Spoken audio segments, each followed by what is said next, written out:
StarCast, the StarCraft podcast, is a production of aMove TV. Bookmark amove.tv for other great esports and video game podcasts. Want to support StarCast? Check out our sponsors over at doghousesystems.com, makers of some of the best gaming systems out there. If you use the code StarCast at checkout, you will get double memory on your next Doghouse system and support StarCast directly in the process. That same code, StarCast, will get you 30% off and free shipping over at tweakedaudio.com. They make high-performance, noise-reducing earbuds. We'd like to thank our sponsors for their support of StarCast, and if you'd like to sponsor an episode directly, you can do so at thestarcast.com.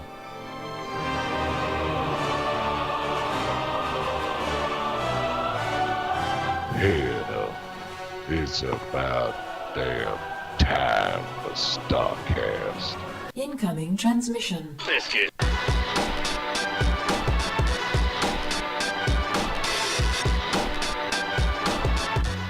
Greetings and welcome back, everyone, to episode 183 of StarCast, the StarCraft podcast. I'm Garrett Weinzierl, and I am joined, as I always am, by Mr. Kyle Fergusson. Hey, Kyle. Hey, Garrett. That's the end of that.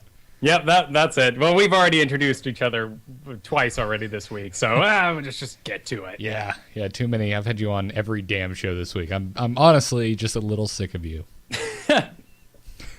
Who isn't? No, that was a lot of fun. I got to be on Angry Chicken this week. Yeah, it was a good time. And then aMove Radio, which we do every week, almost every week. Skipped last week, but we'll just pretend that we're professionals.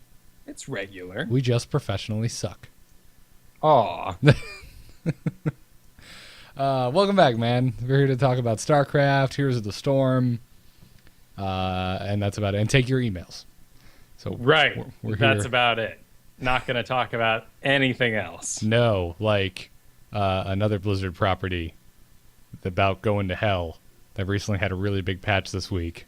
Yes. And holy crap, did it make that game more fun. All right, so tell me a little bit, because I haven't gotten in there yet. This has been an insane week for me, and oh my goodness, I have the shakes right now. I can feel the sickness. There's a plague spreading through Chicago right now. Good. 6 people were out yesterday.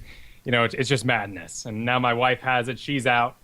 And I'm just waiting for it to happen. And oh my God, my eyes were doing like the moving all opposite directions today. I'm just like, oh, stay awake and doing bang the chameleon. set. Yeah.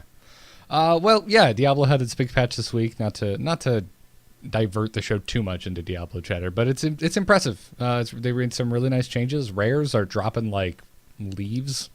They're just all over the place, and they're all better than the ones I have. And they're for my barbarian 9 times out of 10. Yeah. I've already found two legendaries, which before I had found none. Maybe 3. Sorry, 3. 2 of which are totally awesome. I got a ring that has a treasure goblin follow me around all the time, and he picks up any normal crap items. And when he picks up 15, he poops out a rare or a legendary. Damn. Yeah. Plus, the stats on the ring itself are just badass for a barbarian. Yeah. But Diablo 3, really fun again. Was not really hyped at all for Reaper of Souls. Now I'm just like, bring it on. So have they done the new quest system yet? Or is this just Loot 2.0? You know, if it's in there, I haven't noticed or played around with it. Okay, sure. But I would assume so. I think everything, because I'm finding gear for the Crusader. I found like a Crusader shield, like a Crusader-specific shield today. I'm like, oh, hey, what do you know? Okay. I'm selling that because this loot system's so good. There's like, I'm not even worrying about keeping crap for other characters. Yeah, that's awesome. So I'm just like, they'll find what they need as they level. So, yeah, it's really fun. We should play some. Absolutely. Well, as you know, me and Kristen play that probably, once every 2 weeks or so. Wonderful. Got myself a monk that I can't not use the teleporting punch ability because it's just so damn good. And I'm a wizard at heart, so I can't stand like walking up to people or chasing them in the least. See, I like playing barbarian. I just like beating things into submission. But yeah, it's good stuff. But there was also a slew of StarCraft and Heroes of the Storm news this week. So we will, well, I guess we should just get right into it as far as news is concerned this week. We're getting a balance update tomorrow. Yeah, or at least as of right now. I know the Diablo patch was delayed, so who's to say this wouldn't be? But this is hardly the overhaul that the Diablo patch was. Right, I don't think we'll be reconfiguring game files in the background. Yeah, exactly. But yeah. As of right now, the balance update is scheduled to go live tomorrow, February 28th. If you're listening to this via podcast, it's today and/or happened in the past. It has been unleashed. Yes, it's which is wondrous. Surprising, because we do have a delay happening for Europe, so they can get through one of their levels of the brackets. But everyone else is just kind of like, well, you're far enough along. Here you go, mid-season patch. Yeah, more or less.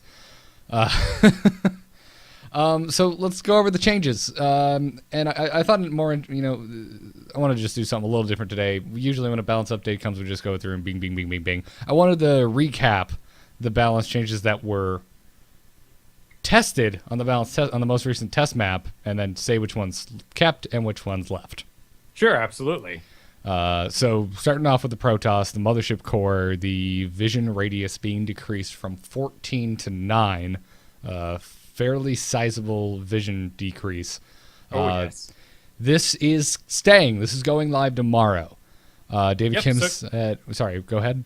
Oh, your mothership core now acts like a ground unit for sight. It is small. Yeah, which is, I'm all for this. David Kim said that they said this change is turning out to be quite a bit of a nerf for Protoss in terms of early scouting. He said it also makes the Army versus Army case a bit weaker for Protoss in terms of the vision the mothership core provides, especially when vision is critically needed, such as during feedback versus EMP battles. It's great. I hope that that's not just a random example he's giving, and I'm hoping this is something they saw a lot of in the testing between pros, because damn it, I haven't seen any ghosts as of late, and I'd really like to see more. That's kind of the funny thing about it. We know they're talking with pros, and we know there's like this hidden super secret forum that pros are invited to participate in, and then play the version of the map that they're working on. So somewhere in those, I'm sure EMPs were launched at mothership cores. In the professional games right now, can't see we've seen any of that sneaking in. I don't think I've seen a ghost in. I don't think they're talking about sending the EMP at the mothership core. They're talking about when an army and another army are meeting, and there's a mothership core. That the sight benefit isn't grossly in the Protoss's favor because they have a core, thus making it easier for them to feedback ghosts than it is for ghosts to EMP the High Templar. Right, and for me as a Zerg player, I just think, what would it be like if in the beginning of the game I had an overseer always? And not for the detection or anything, just for that sight, and it'd be amazing. And then on top of that, if it could like slow shit and shoot at shit and do a bunch of other crazy awesome shit, that'd be great. Of course, then if you only have one overlord, and that would be problematic if the game stayed the way it currently is. But one overseer, it still wouldn't be anything to write home about. Check out my sweet overseer with all these abilities. Gonna go muck up some buildings. Yeah. The main reason I'm happy about this is a casual approach, because in threes, inevitably one guy on the other team is Protoss, and in the first few minutes, he flies over the mothership core and just starts pecking at workers. It's not the worst thing. I mean, you got a queen, you can shake it off, but every once in a while, you'll just be in a bad position, and to have the mothership core acting as an offensive unit solo is kind of silly. Yeah, it is. I'm all for that too. You know me and my I'm not a hardcore ladder player. Anything that makes my casual play better is good for me. Moving down the list of stuff that was tested, the Stalker blink cooldown increase from 10 to 15 seconds is not happening. Nope. I'm not surprised about this. I agree with it too. David Kim said that they felt it was too large a nerf to go forward with right now. And because there's also, because of the mothership core and other recent Protoss changes, that it's too much too soon. These guys are still booking it. Like, when you see a pro who is on top of every single blink, it can be devastating and just amazing how fast they're getting in and out of a base. But with the mothership core happening at the same time, and you use the mothership core for the sight to blink into a base, seems like we should see where this goes first before we mess with the blink too. Right. You don't want to completely just gut it, because we still want to see blink plays. Just maybe not always. Right. Well, it's one of the few skills out there that really just shows how good someone is. I mean, MC has basically made a career off of ridiculous builds, but also his blink micro. Yeah, and it's something that you can go, oh, wow, look, like it'd just be such a shame to even mess with that. Does Zerg have an equivalent for this? Because for Terran, it's your marine splitting. For Protoss, it's your blink micro. What is like the Zerg like I don't know. Probably Baneling splitting. That's probably it. Yeah. Like, I mean, everyone has to contend with Banelings attacking them, but I mean, when you see like that great Baneling player who's attaching Banelings to single units, so they're all rolling in kind of different patterns instead of just all in one pile, like that takes skill. I wish we had that level of burrow micro, but roaches just aren't used that way. That's actually what I was just about to say, was the Baneling landmine micro, like in the middle of engagements when you're retreating and you take like 3 in the front and burrow them, and then everyone else rolls over so that like the opponent doesn't necessarily notice the burrowing happening. So like mid retreat, you get a nice Baneling landmine off that you literally just set in the heat of battle. Yeah, that's beautiful when it just kind of drops out of the middle of the army, so you couldn't even tell that something disappeared. Right. Yeah, that's the other thing that Zerg do really impresses me. Outside of just ZVZ in general, whoever wins is impressing the hell out of me because that person apparently has Jedi-like reflexes. Yeah, right. Jeez, you need pod racing powers. Podcast powers, yes. Podcast powers. Continuing on with Protoss. The Tempest, the ground weapon damage increased from 30 to 30 plus 30 versus structures. This is not going in either.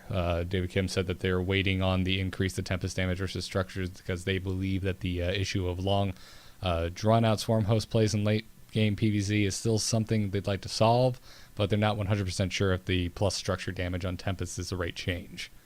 So, okay, all right. Yeah, I mean, what are you going to do? Like, make it, but only those structures that are static defenses, and then you're just making it needlessly complicated there. I do agree that I would prefer if Tempest, who can be well out of any range of my hatchery and any queens available at the time, could just peck at my lair until it was dead. Right. I'm not complaining about this from a player aspect at all. No, but swarm hosts are still an issue. I mean, we just talked about, amazing micro. Swarm host is a unit that I would love to see amazing micro with. Instead, right now, it's kind of a set it and forget it thing. Yeah. Moving into the Terrans, the Widowmine splash damage, getting an additional 40 damage on top of its normal 40 damage against shields, is going live. So, I'm all for this. And then David Kim even went to clarify how the radius works because, as we've talked, seems like months ago now, I want to say even before the new year, when they made the change to the Widowmine damage, they now have like a reduced damage from depending on how far away from the center blast you are. Right, and not only when it launches, but if you're quick and you have quick units like Zerglings, you can run out of the radius, and that missile chasing you would put you into the lower damage sphere. Right. So according to David Kim, if up to a 1.25 radius, it'll be the full 40 plus 40 damage versus shields. 1.25 to 1.5, it'll be cut in half. It'll be 20 damage plus 20 versus shields. And if you fall between 1.5 to 1.75, it'll be 10 plus 10. Anything over that, you're just not taking damage. So this is cool. I can't wait to see some Widow Mines. Again, I've said this every time. I'd much rather see tanks than a Widow Mine at any point. I feel like Banelings have that great sort of extra step you have to do. You have to be pre-prepared. You kind of have to have some forethought into it. Widow Mines are something you can just kind of build and like, I'm going to put one here, here, and here. And even if they don't hit anything for the entire game, they are good decisions to have hidden there. To a point. I mean, if you built them, you lose the game, and they never hit anything. It's just wasted resources that could have been allocated somewhere else. True. So there's that. Yeah, there's an argument going around from Protoss players right now who hate this idea because they feel like it makes shields a bad thing. And by having shields, it's like, oh, I'm being punished for being awesome, which does seem a little weird.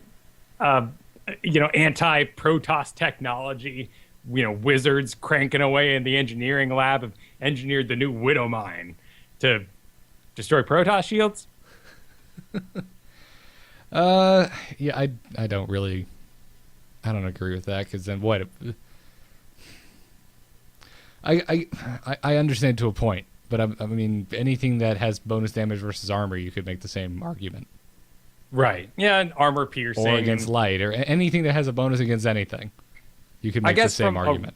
A role-playing perspective, it would be neat if it just penetrated the shield and skipped the shield altogether. Then you would bring in ghosts, then hit them with the EMP, getting rid of the shields, while having that extra damage being done through the shields, and their health is lower anyway. But this is a change that's going to help out. And TVP is really silly right now. So anything that helps that out, I am all for. Absolutely. And speaking of changes that I am all for, the final one, the Hydras change, the delay between attacks is being decreased from 0.83 to 0.75. It made it in! I am more excited about this than any other change. This change is really funny. It is the exact speed that the Hydras was originally now in Wings of Liberty beta.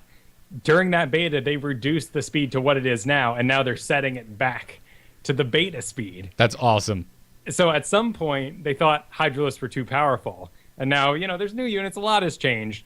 But it's just funny that they kind of went through the books and said, oh, well, why don't we just change this back to the way it was originally? Yeah. How at no point during Wings of Liberty, when you never saw a Hydras, did they not think, maybe we should buff them? They didn't have any support. That was the thing. Yeah. Now with Swarm Hosts, I really feel like Hydras are worth it. And, additional air units and all that sort of thing has really made Hydras the forefront and the, off creep speed. So I'm excited to see what this does. In the balance test map, when I played it, it's not really noticeable. You kind of win an engagement with one more Hydralisk instead of it dying when it's done. But who knows? Over the course of an entire game, this guy is pumping out a lot more damage. Awesome. Yeah, I'm totally down with this. Yeah. David Kim even said that it's not as big of a difference as they thought it would be, but they're still happy with it and want it to go into the game. So, awesome. Did we already mention the European patch being delayed? I mentioned it offhandedly, Okay. but they are going to wait till Saturday, March 1st, so that Group F can get all the way through before they change this for Europe only. Yeah. So the European patch will be going live on Saturday as opposed to tomorrow. They said specifically so, hey, the people playing Group F don't just have like a couple hours to play around with the new patch before going and playing their games, which is considerate. Sure. There's a lot that can change. I mean, I've read some pro player posts this week that they're like, this may not seem like a lot, but if you are a Protoss player and suddenly you take away that site, think about how much of a change that makes in your strategy. And, I mean, maybe one of them was even employing the sort of early mothership rush out there to do some damage. Yeah, absolutely. So, you excited for this patch, Kyle? Oh, yeah. Well, anything that gets more Hydras on the field, I'm, of course, going to be thrilled to pieces about. I don't see a problem, personally, with them patching anything in the middle of a season. If there is a problem, it should be fixed, and as soon as possible. These changes are strong, and it's a little funny with these changes because they're tackling very large general issues. Even the Widow Mine is kind of targeting something that we think could really help out, but it's not like oh, this is OP or oh, this is broken kind of thing. We're just kind of waiting in and seeing what happens. And after this week's matches, particularly some of the crazy Protoss things we had from Ahaz, or however you want to pronounce it, this isn't going to affect any of those sort of wacky strategies. That's how I pronounce it. Aha! Haas. So that's cool. MLG Anaheim, which is it's coming up, is going to not only have an open bracket, which makes everyone instantly excited because it makes us think of the good old days of MLG. It's also going to be an international open bracket. So, Very cool. This is Adam Mapasella on Twitter was quite vocal this past week. I said that, yes, StarCraft's going to have an open bracket. It's going to be open to international players. They're going to be operating the qualifiers before Anaheim for pre-qualified pool play spots, and those will be limited to players in the Americas. And to expect a lot more details on the MLG Anaheim itself, ticket prices, and the open pool this next month. They're going to have more details coming out. That is a great in-between ground to have. Have the pool spots only available to the country you're having the event in, but then allow the entire open to be free for anyone. Yeah. It kind of gives those players that we're concerned about, making sure they can have their living, their spots. But, hey, if you want to come over here and just bust ass and own everyone, go for it. And that makes a better story, too, than some guy who, stays in the winner's pool the entire time, just slapping down anyone who walks up and then gets to the finals. Yeah. It's like, oh, well, of course he did. Yep. Good stuff. So good old days. I mean, so this MLG is going to be StarCraft, Dota 2, and Call of Duty. Is that it? We don't have any other, sneakers in there? I don't believe so. I don't think any fighters. Might be a side stage thing. Or Yeah. I'm curious if we're going to get I'm curious to see because Titanfall's coming out in March. If we're going to see that kind of explode into the competitive shooter scene. It seems like it. There's certainly a lot of support for it to go that way. From what I gather from the developers, they're just kind of letting people do that themselves right now.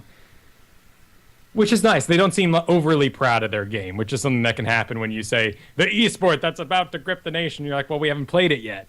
Well, it doesn't appear that they need to be too proud of their game because everyone's losing their shit over it, myself included. Yeah. It's really fun. It's a very fun game. I'm looking forward to it. Well, yeah. I'm just sad that I don't have an Xbox so I can rent it. Oh yeah, I guess. Well, yeah, PC. Just, meh. I'd rather play it on a PC anyway. But yeah. PC Master Race, man. Come on. We're giving all these free game weekends for games I don't have time to play. Like, oh, let me just casually put 2 hours into The Witcher. That is a game I've restarted more than any other game because I inevitably get 12 hours into it and then something comes up and I stop playing it. And then I try to come back to it. I'm just like, I have no idea how to play this game anymore. My main issue was that the beginning is phenomenal when you're walking Witcher 2 anyway. Witcher 1 is like playing single player World of Warcraft. But Witcher 2, you get through the big battle and you're doing the siege and then you fight the monster at the end. It's pretty cool. And I got all the way to the sorceress magicking off her clothes. And I was just thinking, well, if that was a Mass Effect character, I would totally care because this was an investment. But since I'm just Gerald of Rivendell or whatever the heck his name is, I get this for free? She's just giving herself to me? I didn't even have to try. I didn't have to do any circle conversation puzzles or anything. This isn't rewarding. This is pornography. This took a dive real quick. Sorry, you got me on something. Yeah, moving on. Let's get you on to another fun game. Heroes of the Storm, which we got... was any of this news official? I don't think it was. I think this is all data mine stuff. Yes. Data mined from the alpha, which I am still confused about, who has alpha? And where is this coming from? I believe it is friends and family, which means that someone out there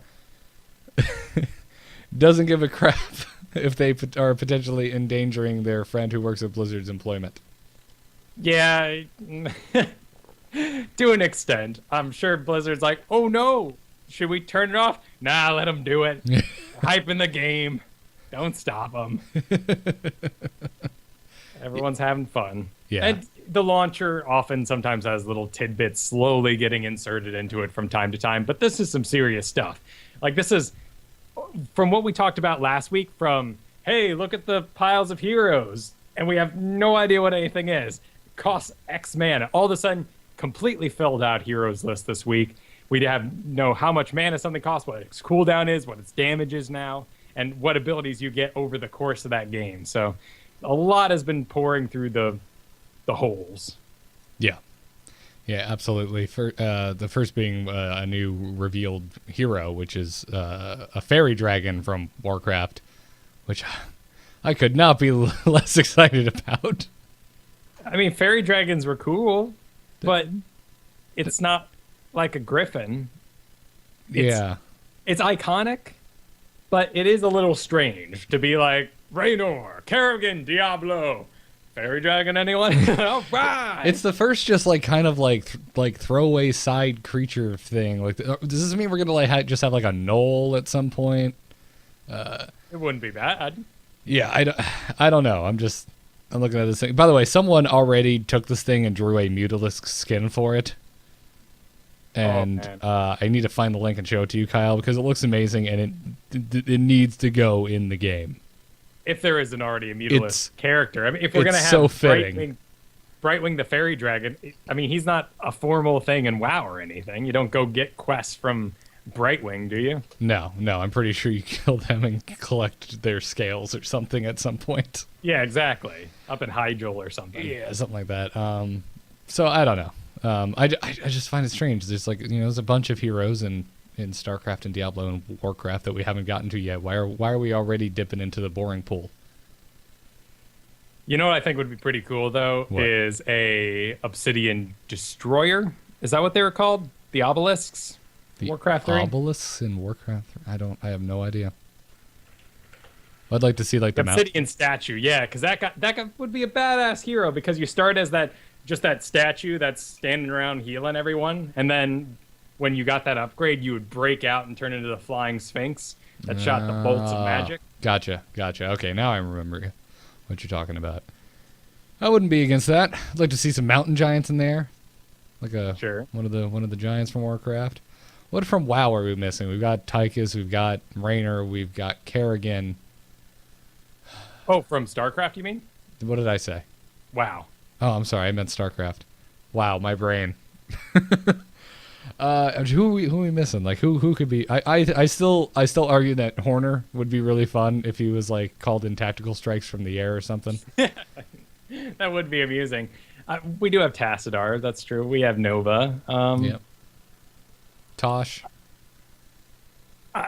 Just for the voice acting, I would love if there was a Minx.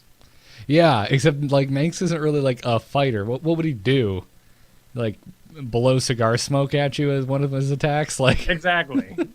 He's like an Abathur character. He just stands back and gives like Southern resolve. His ultimate, he just busts out a thing of like whiskey and just I don't know, makes Molotov cocktails out of it. I'm running out of spawn Zelnaga artifacts that do damage in an area.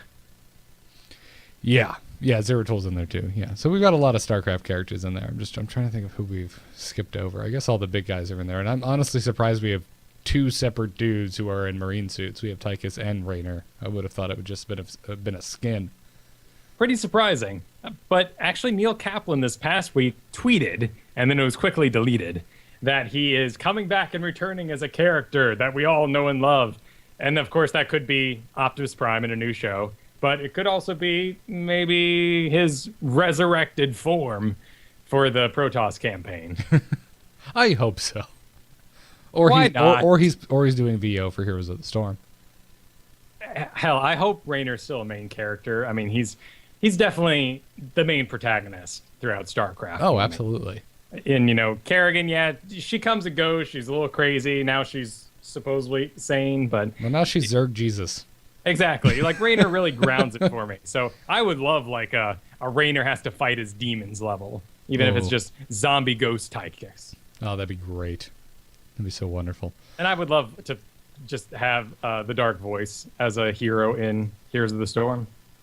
Just something Zelnaga. Yeah, that'd be sweet. Moving on with more Heroes of the Storm talk. Now, you talked to me about this briefly before the show, which is the how the free-to-play is going to work, the model they're going to use, and you said that they're going to go with a League of Legends-style hero rotation? Right. So my understanding, because I do not play League of Legends, I have been talked to many times by many different people to convince me to try League of Legends, but I'm a Dota man at heart. So I just go, I learned too much, I'm not going to try. But my understanding is the free-to-play game of League of Legends gives you this once-a-week traded-out group of heroes that you select from. So Blizzard is going to do a similar mode using the same kind of gold and quest system that they've used in Hearthstone right now to get you to be able to do things continually for free. So week 1 right now, for example, in the alpha right now, the rotation for week 1 is ETC, Witch Doctor, Arthas, Nova, Tassadar, and Sergeant Hammer. Okay. Come the next Tuesday, those would completely disappear if you did not buy or unlock with gold a hero that you wanted to play as. You would then the next week have to play as the new pool, which would be Falstad, Raynor, Gazlo, Tyrael, and Uther, and so on into the future as they rotate through the different ones. Do we anything in here if you'll just be able to buy like just $40, give me all the damn heroes? No idea yet. Apparently in the alpha, when they're going to go into beta, they're going to do the same sort of Hearthstone thing where they let you purchase things. There might be a reset, but you will be refunded all that gold, so you can just repurchase things anyway. That's one. It has worked so well in Hearthstone. I'm all for that. And there will be a single player game that you can try, and only single player, where you can pick any hero you want to kind of test drive them. Grab that horse you might be thinking of buying, or different mount for them, or different costume, just to kind of walk it around and see. But then when you get into the multiplayer, you will be stuck with the free-to-play heroes for that week. Or, you decide you love one, you purchase it with gold or real money. Okay. All right. I'm down with that. Yeah, I mean, I definitely like it.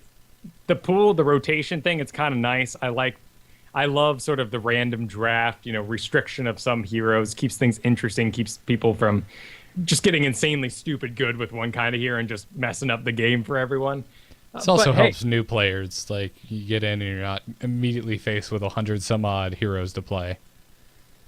Right, and I think that's important, but it is a little scary. If I didn't know in the background that they were using the Hearthstone model, I would be pretty upset about this. Yeah.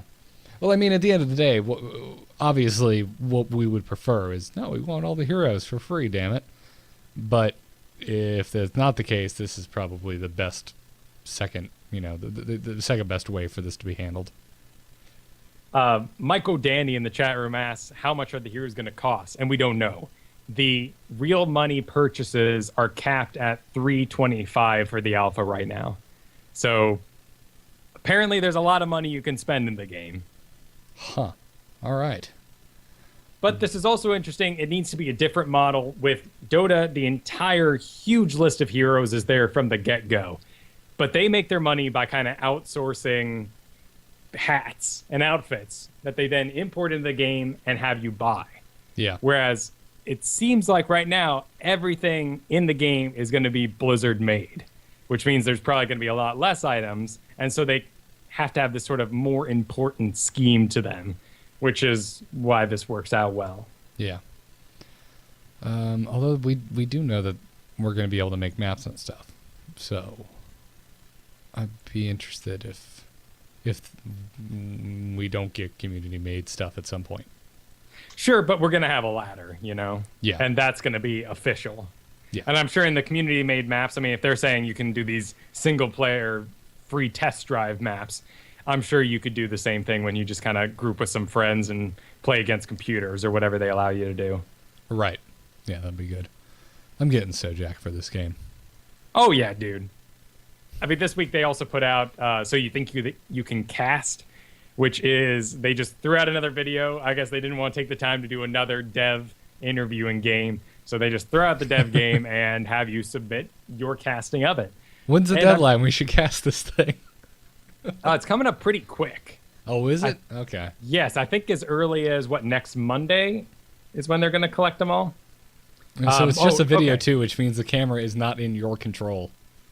No, so it will be March 3rd, so we'd have to do it this weekend. And it could be doable now thanks to Hero Nexus getting all of this alpha information. But when they released this, Hero Nexus was not sporting all these, hidden goodies. And it would have been like, oh, there goes something. Oh, he did that thing, and it was bad. I really liked the way that damage looked. Yeah, absolutely. And then we're even getting Reaper of the Souls is even getting a Heroes of the Storm unlock. You get a Demon Hunter skin, or you just straight up unlock the Demon Hunter. I think you just straight up unlock the Demon Hunter, it looks like. The Demon Hunter. Huh. Yeah, I guess you're right. You do get a skin with it. But the way it says it here, it does look like you are going to get the Demon Hunter as a character as well, which is pretty neat. And it also suggests to me that we're getting this pretty soon. I mean, what is it? Well, yeah, I mean, it says right there, future unlock. So they're obviously not really committing to anything right there.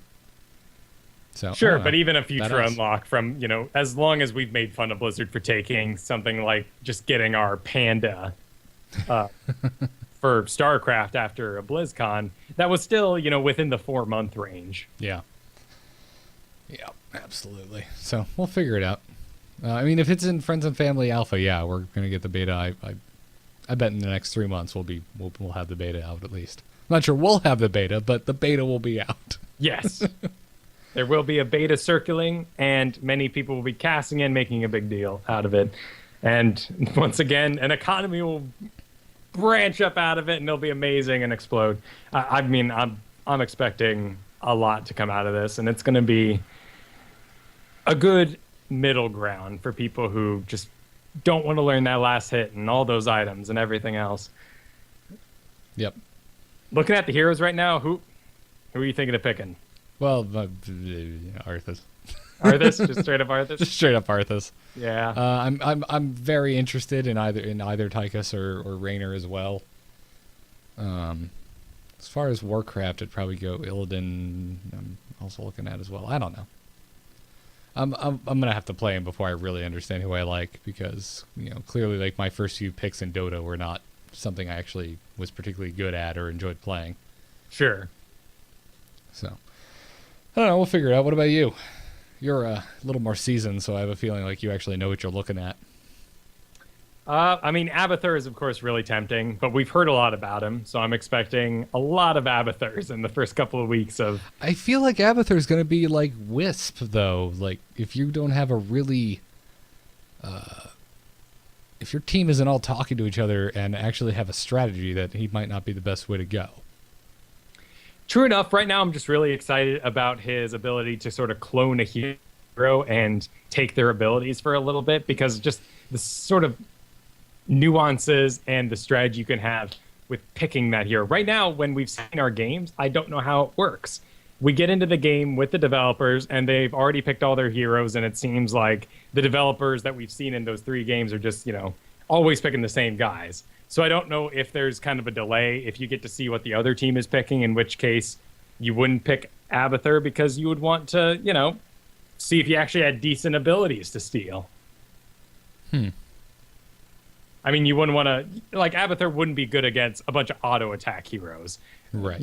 What they're calling them, strikers? I don't know what they're calling them. Off the top of my head, I do not know what to tell you. Looks like they're going with siege as a new one, so damage is what they're calling it. Okay. I'm sure things are going to be changing around. Gazlo looks dumb, but I love auto turrets. I think they are the best thing in video games. If there is a choice to get an auto turret, I always do. Yeah. Actually, I'm really interested in Sergeant Hammer. Running around as a siege tank that can go into siege mode just makes me giddy. I would not have been at all for it, except for in the last game they showed us that sort of boost you get to do, even while in siege mode, to get you a little bit of extra mobility. Yeah. Yeah, I really enjoyed that last game watching it, because it's really like it works like a siege tank. It provides zone control when it goes into that siege mode. If you have any backup at all, it's hard to engage, it looks like. Right, and it also has the ability to do a napalm strike, where it sends up this huge wall of fire, and when the missile hits and the fire explodes upwards, it briefly makes a Terran symbol before radiating outwards. Oh, that's badass. Sweet. All right, bring it on. I'm all in on this. But as of right now, I'm seeing abilities that go up to 7. So it's a tier system. So I'm really confused, because in those games you're always hearing wow, I can't wait to see when they get their hero powers, or here comes level 20. And I don't know which one of these is it. The cool thing, though, looking through all these different piles is the random stats are gone, and a lot of them has been replaced by percent. So when we played at BlizzCon, attack damage was damage, and it was just kind of like, oh, well, of course I'm going to get X damage and kind of just let that spiral out of control. Now it's like 10% more attack or 10% more health. And then you're making a choice between that and like how quickly you get your bribes, or, you know, buying or killing golems or creatures out in the woods. Yeah. I'm sorry, I'm about to lose it. Do you see this Arthas skin where he has a horde cape? This makes me very happy. Really? Yeah. Yeah, it's a red non-corrupt Arthas. Oh, well, sort of. Yeah, it's weird. I'm seeing it. Yeah, it's like a mix between his paladin armor and his Lich King armor, and then it's all red and stuff. Huh? Well, he looks like he's blood specked unholy. Yeah, actually, he does. And in fact, his sword looks exactly like Bloodstrike. Oh God, yeah, it does. I mean, it's just Frostmourne with a tint on it, but yeah. What I really like is below that they have the Shando Illidan, which is Illidan, but if he looked exactly like his brother, Furion. Yep. You mean Malfurion? Isn't that the same person? You just called him Furion. It's Malfurion. Oh, well, that's because Yoda. I apologize, but you just say Furion. Oh, gotcha. Too busy. I'm sorry that you played the fake game. Yeah, I've ruined it for myself. Yeah, heroesnexus.com, by the way, if you guys aren't aware, is definitely the place to go right now for Heroes of the Storm coverage. So I think Muradin could use a bit of a PR department after that last game.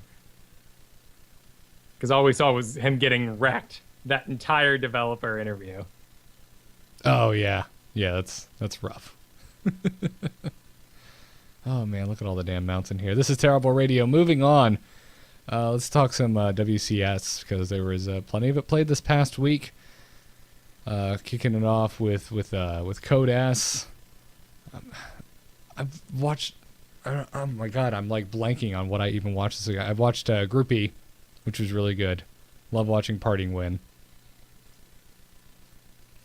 Group E, I'm with you now. Yeah. Okay. Yeah. So Terran's doing well. Yeah, thank We can officially God. say that Terran have a 2 out of 3 win rate. We only lost one in this entire. We still have Group H, but no Terran in there. So 2 of our 3 Terran have moved on. Yeah, Group F definitely might just the whole group, but the second half of it was really good. Classic just dominated, and I'm sick of seeing Protoss win. So I was like, the first half, I was just like, if you saw me on Twitter, I was like, oh man, if you love watch Protoss Zone, this is a wonderful group. But the second Classic won and moved on with his free wins.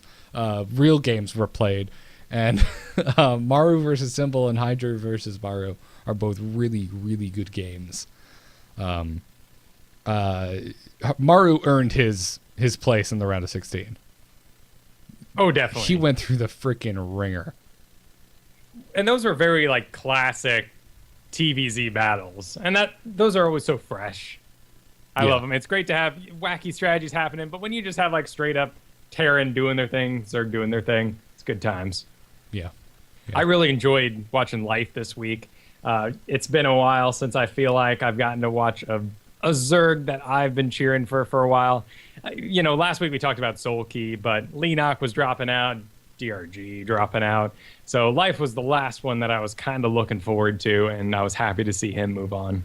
Yeah, all in all, it was a really good week. I was pretty damn happy with everyone who moved on. Group B, I was obviously rooting for Byung and Parting. They both moved on. Group F, I was rooting for Maru and Symbol. Symbol, unfortunately, did the worst in the entire group. So that sucks. But Maru did win. And then Group G, I was rooting for Life and Deer. So, and GSL is really sporting some fast strategies right now. There wasn't a lot of what's your favorite X-Men this week. Sorry, what? Tasteless and Artosis. Things were just going all the time that they didn't really have much downtime to kind of say like, well, it's going to be a while for this macro game. The majority of them were very active games. Yeah, I was noticing a lot of times that they were doing their opening banter, and then one of them would have to cut the other one off because shit was hitting the fan much earlier than is accustomed. Yeah. So I feel like Code S, we're having a lot of troubles in the EU. And, oh man, America is a little embarrassing. But GSL is doing great right now. Yeah. Very active games. Yeah, it's really good. What's wrong with America, man? I'm looking at America right now, and I'm there's nothing wrong. I'm seeing all Korean flags moving on. One American flag. Oh, dude, it's something. Let's talk about this, because in WCS America last night we had has. Everyone was saying Haas, so I'm gonna go with that for now. Okay. Going up against Jaedong and Bomber.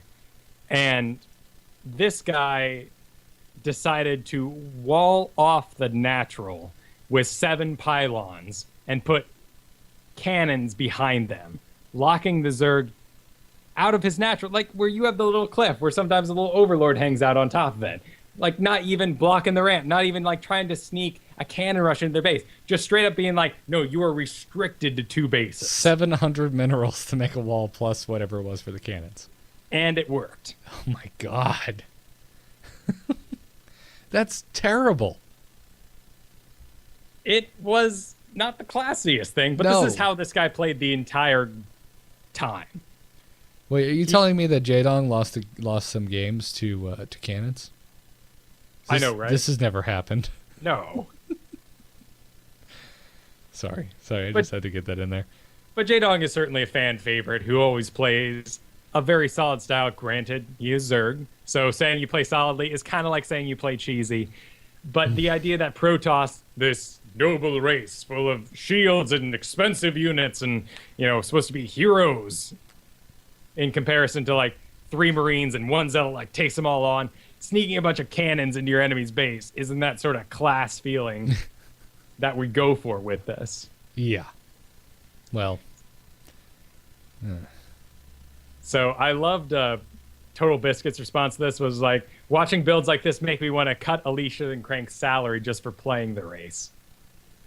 And watch out for yourself on ladder this week, because this is happening a lot and it's being adapted. So whereas people are just kind of using the pseudo wall that you can make in front of a natural like Haas did here, people are extending this wall into natural further. Of course, people, blindly build their naturals as Zerg. When the unit's building, you can only see the area around it. With SCVs and probes, that SCV or probe maintains their sight instead of transforming into a building which has no eyes.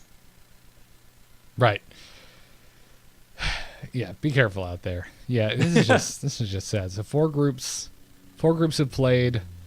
7 Koreans and one Chinese player move on.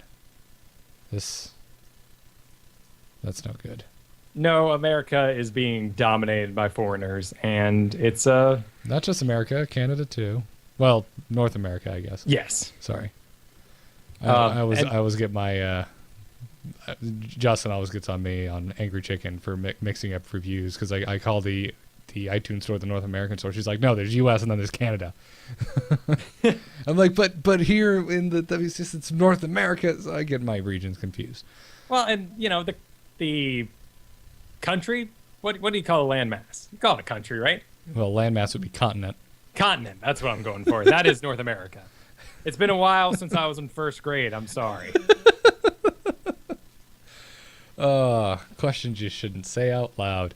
But certainly check out the Haas games. But it's just really interesting and sort of depressing to make the switch between GSL and then go last night, watch Haas vs. Jaedong, Haas vs. Bomber. And Haas vs. Bomber, man, he moved up the ramp.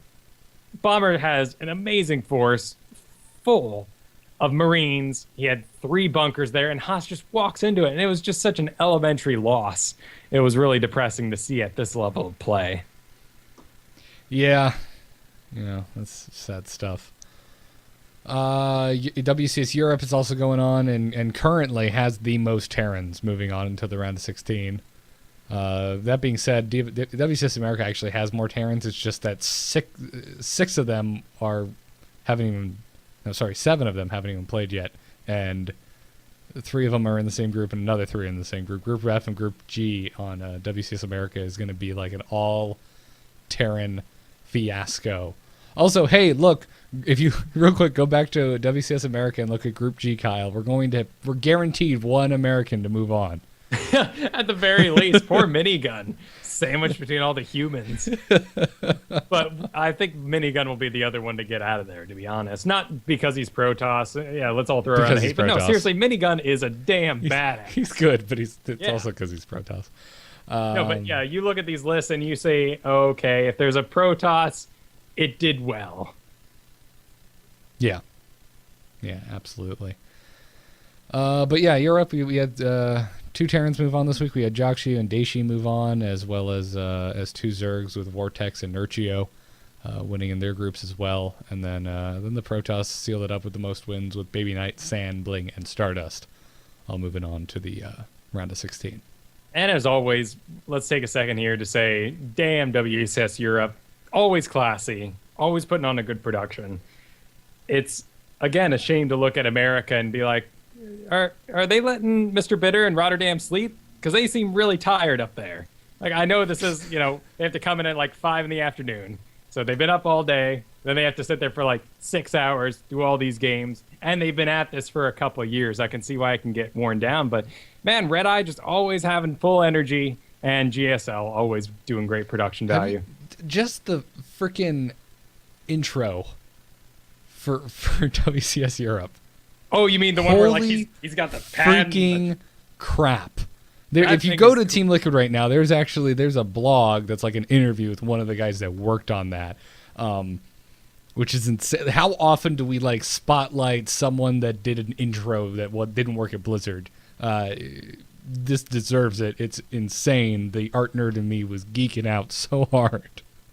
It was really cool. Like, I was like, Marine, Protoss. But when I saw that Hydra going, yeah, I was like, yeah, it's awesome. I had a bit of an issue with the space age controls. It's like, well, you're just lying to people there. They're going to be real disappointed when they see a keyboard and a mouse. Well, no. I was thinking it was more of a, in our heads, we see ourselves as a commander in StarCraft. So this is what, right. What yeah, no. Commanding the spirits of the dead units. Yeah, absolutely. So good on you, ESL. Your production is just out through the damn roof. If they and DreamHack joined forces, it would just be the end of anyone else's production quality as we know it. Damn, well, DreamHack's too busy. I'm sure they've been propositioned to take WCS Europe. I mean, if we had MLG and then passing it off to NASL. Yeah.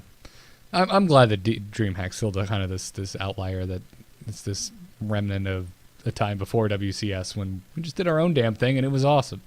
Right, and they continue to. I say we like we had anything to do with DreamHack. No. Right, yeah, like we've been, and we supported it. But no, we supported it from afar. If they came to America, I'd book my plane ticket right now. Like, I'd be out there. I was just really happy to see that a barcraft in San Francisco made it to the top of the front page of Reddit this week. Not even, any sort of specialty category. Oh? Yeah, I'm sorry, I forget the name of the bar. It's total hipster, like, warehouse bar. But they have massive screens showing WCS going at night, and that's pretty awesome. That's badass. Freaking awesome. I didn't know about that. I'm sure I could find it. No, it's just after the show, not a big deal. Let's take some emails, shall we? Let's. Send them to starcastshow@gmail.com. We'd love hearing from you guys. Our first email this week comes to us from Sam, who says, hello, enjoy the show, and maybe you guys have mentioned it, but I'm curious what content you guys pay to see that are StarCraft related. How much is it? And would you suggest it for an off and on viewer, maybe 10 games a week? We both pay for a GSL year pass, and I don't actually remember how much that was. 75? I know in the past we paid the $99 for the year. I don't know what it is now. I think it went down this year. It's definitely not $100. It sure is not. I want to say it might even be as low as $55 with ads. You know, they officially closed their doors this week on the old GOM website. So now they're full GOM XP. EXP. I like the old site so much better. Oh, well. Doesn't matter. I actually kind of like the Twitch. I'm learning to like the Twitch VODs. I'm getting there with them. I still use that weird sort of in-between site you gave me. Yeah, I'm still using spoiler-free SC. Yeah, well, because that in-between site I sent you, I lost the link to. I can't find it. I don't even have it here. I have it bookmarked at work. Yeah. I listen in the background. But. Yeah. But no, GSL is really the only one I pay for. I used to have an MLG Gold subscription, but then they dropped StarCraft, so I stopped paying for a Gold subscription, and I don't know. I'm not sure I'll pay for it at MLG Anaheim because I don't know. The live stream is fine, but like the free live stream is totally gets the job done. Oh, agreed. Absolutely. MLG's player does seem to be having some issues right now, too. There's a lot of people complaining that even though they may mute the stream, the ads come in at full blast, even higher than full blast because they are the ads. So that happens with a lot of things, though. I've seen that glitch happen with almost any player. Yeah. Ads. Twitch used to have that problem a lot. I feel like they got a handle on it recently, but I remember, us doing podcasts and like I'll have the stream muted, and then all of a sudden like Sprite. Oh my god. Yeah. Blazing in your ears. But honestly, Sam, GSL aside, I don't really think you need to. I don't think you need to pay. Just about everything else is available nowadays. The free live streams work pretty damn well. If you're in the U.S., you're going to be able to catch WCS America at the normal time. Yeah. I'm just going to touch on this ever so quickly. I know I've said this 1,000 times. My goodness, I want the Dota system for these games. I want to buy it in game. I want to keep it forever in my game. Right now, like if you buy one of these things, remember your passcode and find that email because you're going to go dig around for that game you bought, 2 years ago. Sometimes you just want to leave something on in the background. And it's cool that you could be like, what are all my keys in the Dota system? Oh, here are all the matches I've paid to view. Yeah, I'm completely with you there.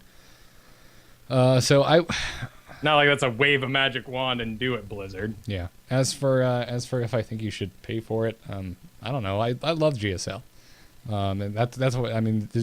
You can do. I think you can pay per season, but the whole reason I do the year long is because I know I'm going to watch it. So, and since it's on at like 3 a.m. my time, the only way I can really enjoy it is via VODs. So I think it's absolutely worth the investment. Yeah, they tried to put it at a bit more reasonable time, but 10 p.m. at night isn't reasonable for a 4-hour event for me. Yeah, absolutely. Our second email today comes to us from Carlos, who writes, I don't know if you guys have ever touched on the subject of the Blizzard-sponsored StarCraft novels. Recently, I was gifted StarCraft II Flashpoint by Christie Golden, and I just finished reading it this past week. I found it to be very well written and interesting and got me so hyped I had to write you guys about it. Without spoiling anything from the book, it unfolds between Wings of Liberty and the Heart of the Swarm campaigns, and it's based around the struggle of getting Kerrigan back to fighting shape, as we see in the beginning of HOTS. Let me just say it was an epic struggle. While some of the twists were easy to see coming, the events that unfolded in the twist are what had me turning page after page to see how they would play out. Favorite part of the book is the description of the hybrids. While reading the section, I realized that the hybrids have never been depicted in a Blizzard cinematic. I really don't like leaving it so vague. But if Christie had any insight on the way Blizzard will make the hybrids look like, I cannot wait for the next expansion, and they better be in the cinematic. They are described to be so monstrous and frightening that they even make Jim Raynor scared and have doubts on whether they would make it out alive. Another great part of the book is the dynamics between characters. I think the book really humanized the character in a way the game simply does not. I now have so much respect for Valerian and see the leader that Matt Horner is and why Jim trusts him with the ship. He finishes by saying my least favorite were the Jim and Kerrigan pages. They got a bit too cute for me. I don't know, maybe I was just too young to pick up on their passion while playing the original StarCraft, but the first couple of pages of their romance made me shake my head and almost skip them altogether. However, as the book progresses, they get a little easier to swallow and help paint the picture to their character dynamics outside of battle. it does make me want to pick up the original StarCraft again just to see their love dynamic unfold with more mature eyes. It's not there. You're not crazy. No. This was completely retconned for StarCraft 2. Yeah, Jim basically said, I'm going to hunt you down and kill you if I ever see you, Kerrigan. And only in Wings of Liberty did he have that sort of internal crisis about it. Yeah. All his friends be dead. He pissed. Speaking of which, I'm really excited for Phoenix in Here's the Storm. Oh, that'd be sweet. And then finally he said, I'll leave the book at that. Hope you guys, hope I made you guys excited enough to pick it up. And if you haven't, or if you have already, what did you think about it? I have not read it. Have you, Kyle? Now he's talking about the Flashpoint. Okay, so the most recent one. The most recent book, yes. I did read the first couple pages of Heaven's Devils. I was working at a bookshop at the time, so I managed to flip through that. I would definitely get the audio version of these because sci-fi for me gets really heavy at times, and if it's not progressing without me physically moving my eyes, I will give up real quick. So I'm looking at here on Audible, and Heaven's Devils, narrated by Neil Kaplan. Oh my freaking God. I know, right? You just sold me. Voice of Tychus, reading that book to you. Does it say, is there one for Flashpoint? I'm sorry, I was too busy listening to a sample of him doing that. Let's see. Say if he's also doing Flashpoint, then I'm going to listen to the audiobook of Flashpoint without even thinking about it. Ooh, oh, wow, there's quite a few books named Flashpoint. Why'd you say it like that? Holding Out for a Hero. Hold Me, Flashpoint. Oh, gotcha. Two Lovers. Does it have a burly man with long flowing gold, like blonde hair holding a woman? No, he looks more like a jock, but she's totally into it. Gotcha. Let's put StarCraft in that search. I was about to say, why don't you just put StarCraft Flashpoint and see what comes up? No, I'm not seeing any audiobooks. Damn. Okay. Well, we'll have to see what we can do. No, I haven't read it. I really wanted to because it came out shortly after Tides of War, a World of Warcraft novel that Christy Golden also wrote, which I did read and enjoyed way more than I thought I was going to. Did you read the Halo books, right? I read Reach. Okay. Way before Reach was a game. And that is just a killer freaking piece of science fiction writing.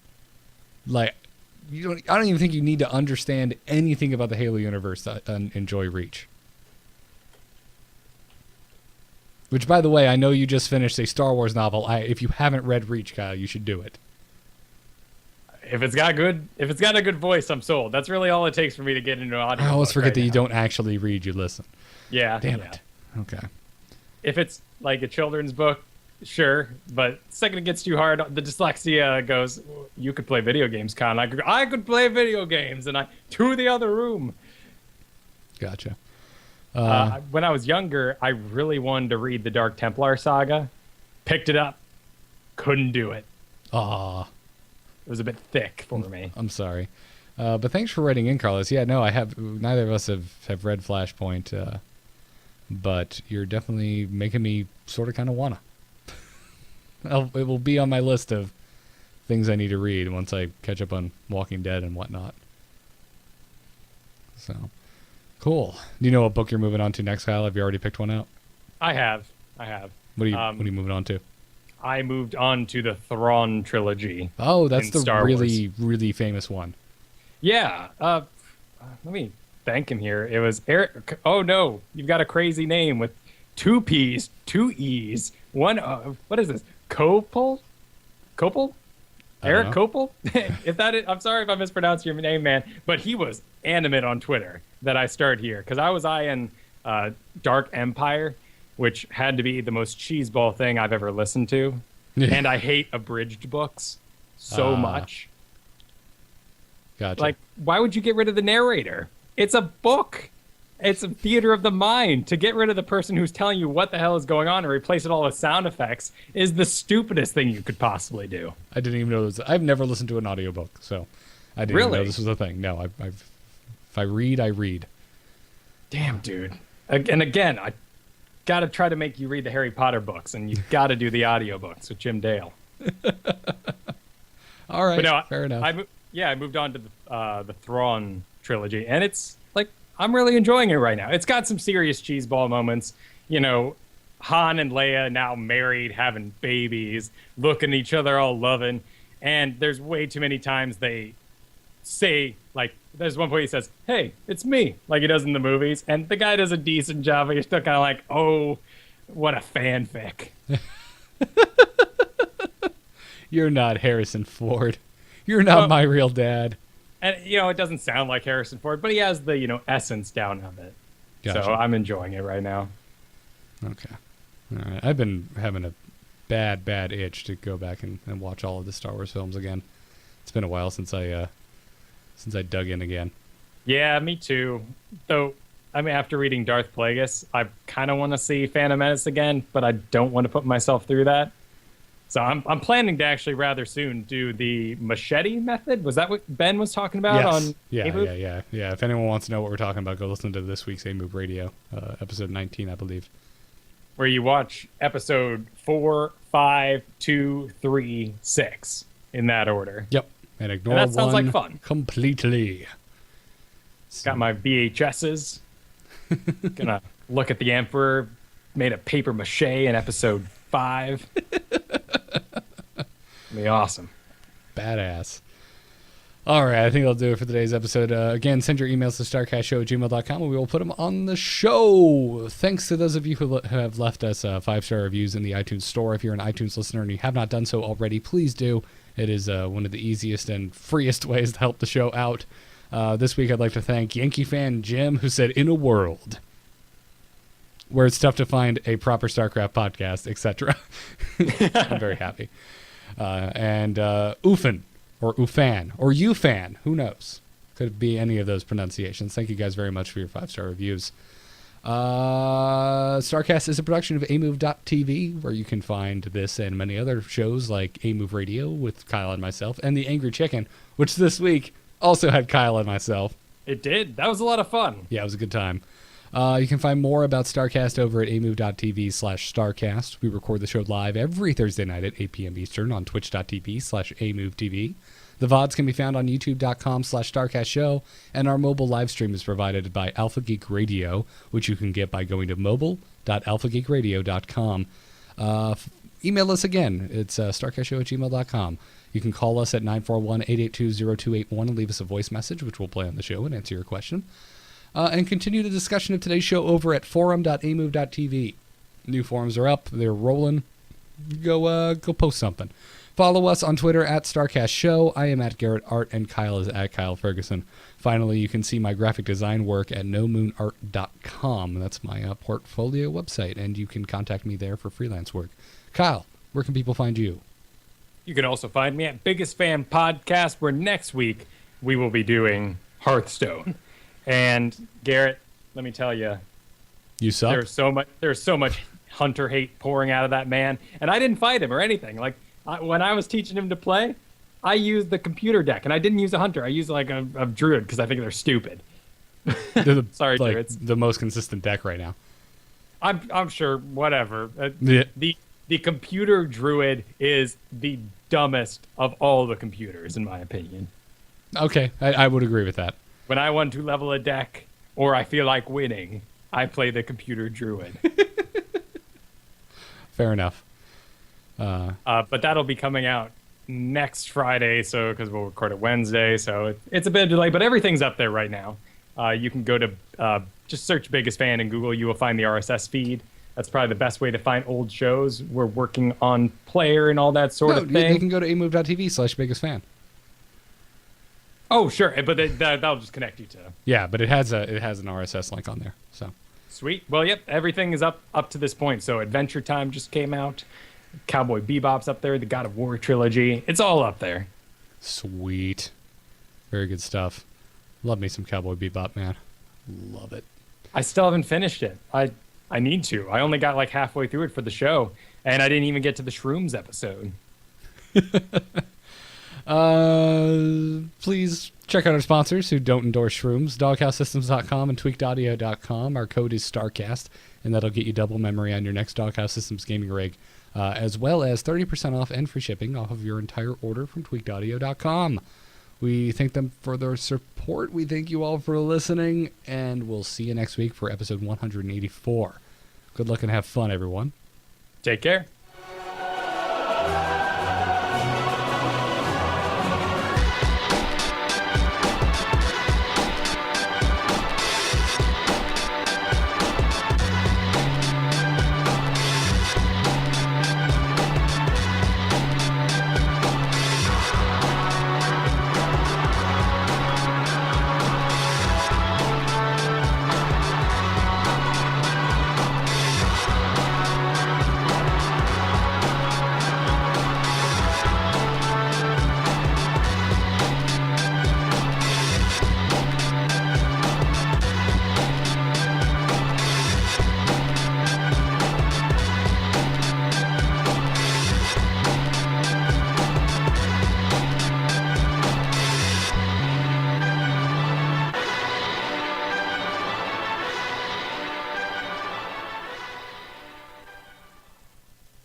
Visit frogpants.com.